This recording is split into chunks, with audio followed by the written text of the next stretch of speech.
Melanjutkan ulasan kita sebelumnya untuk PlayStation 5 dari Sony, hari ini kita akan mengulas DualSense Controller untuk PlayStation 5. Dalam setiap pembelian konsol PlayStation 5, pastinya sudah mendapatkan satu buah DualSense Controller di dalamnya. Berbahan plastik keras yang premium, DualSense ini hadir dalam dual tone atau dua warna, campuran antara putih dan hitam.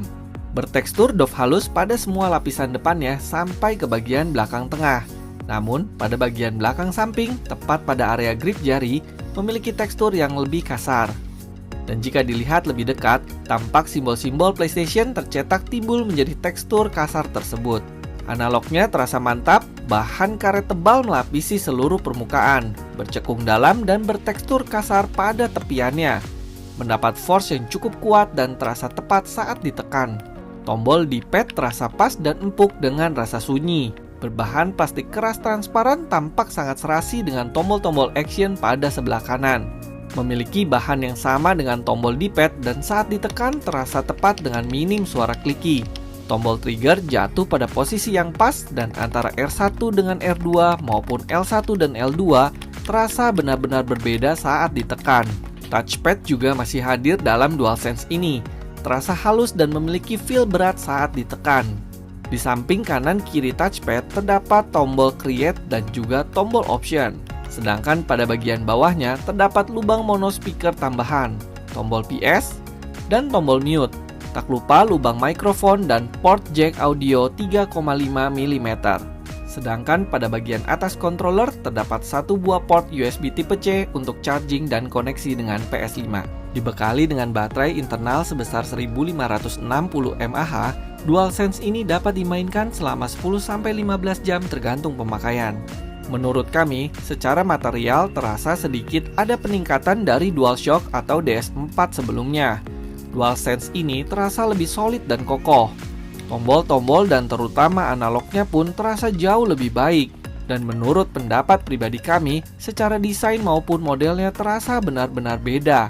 Bentuknya yang lebih melebar pada bagian samping ini membuatnya menjadi lebih pas di telapak tangan. Dan tidak dapat dipungkiri, keseluruhan warna, model, dan LED lainnya ini benar-benar membuatnya tampil lebih cantik. Dan dari sisi fitur, Sony mengklaim adanya teknologi baru, yaitu haptic feedback dan adaptive trigger. Untuk haptic feedback, DualSense Controller ini benar-benar luar biasa. Rasa getaran yang diberikan dapat terasa berbeda di tangan. Seperti saat hujan ringan maupun hujan deras, terasa ada perbedaan. Ataupun saat tertembak dan terkena ledakan, DualSense ini menyalurkan rasa getaran atau impact yang berbeda. Ini benar-benar terasa cukup nyata. Sedangkan untuk adaptive triggersnya cukup mengejutkan kami. Saat kami coba dengan game PS5 Returnal, tombol pada L2 dapat tertahan setengah, seolah-olah ada penahan pada tombol trigger ini. Dan dengan menekan tombol L2 ini setengah tekanan, kita akan mendapatkan fungsi aim. Sedangkan dengan menekan full tombol L2 ini, kita akan mendapatkan fungsi full weapon charge. Perbedaan tekanan ini jika digunakan di beberapa game dengan beberapa fungsi pastinya akan menjadi lebih menyenangkan. Sedangkan fitur-fitur lainnya masih tetap sama, mulai dari touchpad sampai speaker mono. Namun, untuk tambahan fitur kecil lain yang tak kalah penting juga adalah tombol mute ini. Tombol ini sangat berguna saat digunakan dalam game yang menggunakan party voice. Dengan ukuran panjang sekitar 16 cm, lebar 10 cm, tebal 6 cm, dan berat sekitar 280 gram, tampaknya memang tidak terlalu beda dari DS4 sebelumnya. Dengan selisih ukuran rata-rata di bawah sekitar 1 cm dan selisih berat DS4 lebih ringan 70 gram. Namun, desainnya yang berubah total dan fitur baru yang lebih inovatif, kami merasa bahwa DualSense ini adalah faktor utama pembeda dari PS4 ke PS5.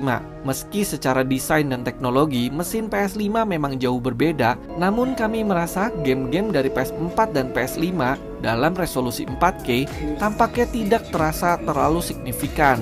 Sedangkan untuk resolusi 8K, untuk mata kami tampaknya masih terlalu berlebihan. Fitur haptic feedback dan adaptive triggernya memang baru, tapi mengingat harga DualSense ini yang relatif mahal, tidak salah rasanya jika kami mengharapkan DualSense ini memiliki tambahan tombol di bagian belakang, baterai yang dapat dicabut ataupun diganti dengan baterai AA, sampai mungkin tombol profile dan pengaturan yang lebih advance. Ya, paling tidak sudah ada sedikit penyegaran model jika dibandingkan dengan kompetitornya. Dan sedikit informasi tambahan untuk PlayStation 5 ini, penggunaan DualShock 4 atau DS4 tampaknya tidak memungkinkan di dalam sistem PlayStation 5. DS4 dapat terhubung namun tidak dapat digunakan di dalam game. Sedangkan untuk game-game PS4 secara disk ataupun digital dapat dimainkan di dalam mesin PlayStation 5 ini. Jadi, dengan DualSense yang lebih canggih dan juga menyenangkan, ditambah fitur backward compatibility-nya yang dapat membaca hampir semua disk game PS4, kami rasa alasan tersebut cukup tepat untuk mengganti PlayStation 4 yang kalian miliki dengan PlayStation 5 ini. Demikian ulasan kita hari ini untuk DualSense Controller Sony PlayStation 5. Jika ada pertanyaan, silahkan tulis di kolom komentar. Jika suka, please like and subscribe. Sampai ketemu lagi. Bye-bye.